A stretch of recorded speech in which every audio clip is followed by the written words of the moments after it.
Hey, this is What's Inside, Episode 1, the Mark Grenwood edition. This is Thor 307. Beautiful art by, I don't know this artist, but this artist over here is beautiful art by Pullard. I think his first name is Keith, Firelord's Final Battle. Check out those cool little embers. Looks like, looks like he's going to give him a BJ. Anyway, let's look inside and find out a little bit more about this, great artist and great guy named Mark Grenwood. Gruenwald. Did I say that right? Gruenwald. Alright, let me, sorry guys, I'm still like, it's hard for me to control my bowels when no, I'm just playing. My bowels. Anyway, without damaging this, move this over here. Alright, let's look inside. Now, Mark Grenwood was, he was an editor. He was a writer. Oh, whoa, whoa, whoa. He worked with a lot of greats. He worked with Tom DeFalco. Matter of fact, there was notoriety of, yeah, it is Keith Pullard. Mark Grenwood and Ralph Macchio. Man, 1981, guys. Check this cool comic out. Oh, and isn't Firelord just one of those characters that you just love to hate, but yet he's just awesome somehow? So I guess Thor ends up killing one of his best friends, the Airwalker, and the Airwalker was part of his police academy where he came from, a space academy of some sort. And hold on, guys, let me get comfortable here. And you know, it pissed Firelord off that you know, that Thor had destroyed him before he could talk to him, because he hadn't seen him in like, it seems like decades.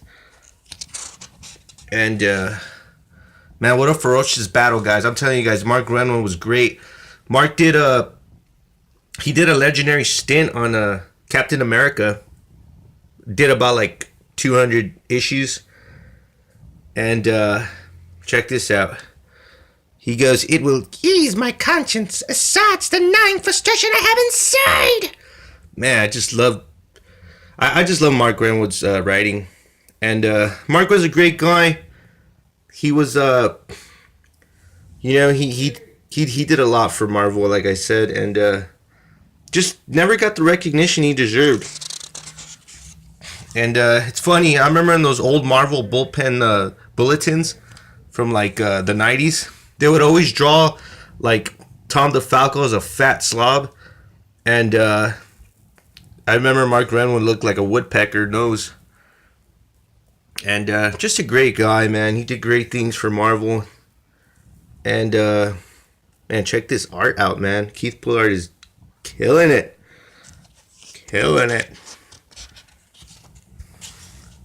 Man, I didn't even know Firelord could turn people into like ice and stuff. Check that out. If you guys haven't gotten nabbed an issue of 306, you guys should. It's going up in price. All these old, especially since, you know, it's Mark Grenwood and special appearances by Firelord. Or, I mean, just check out the one he did in X-Men. That one's really expensive.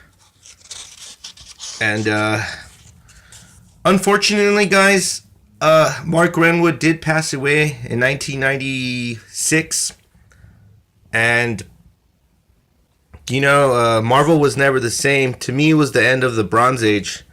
You know, people look at it different. I look at it like, you know, Golden Age was like 40s, 50s, around there. You know, early 60s and stuff. And then Silver Age to me was 70s. You know, to early, you know, to early 80s. And Bronze Age was like early 80s, you know, mid 80s to like 1997, you know, especially when like Grenwood died. And I remember Marvel did like every comic that they did, they dedicated to Marvel that month when he passed away. Cable did one. I think it was Cable 38. Uncanny Origins number 4. And just a whole mess of comics we're dedicated to him, and we lost a great guy, dude. We lost, you know, it's as if like a piece of Marvel was gone forever and at the end of an era. And I just wanted to talk about this great editor, great writer. You know, he loved comics. You know, he wrote for Thor, Captain America.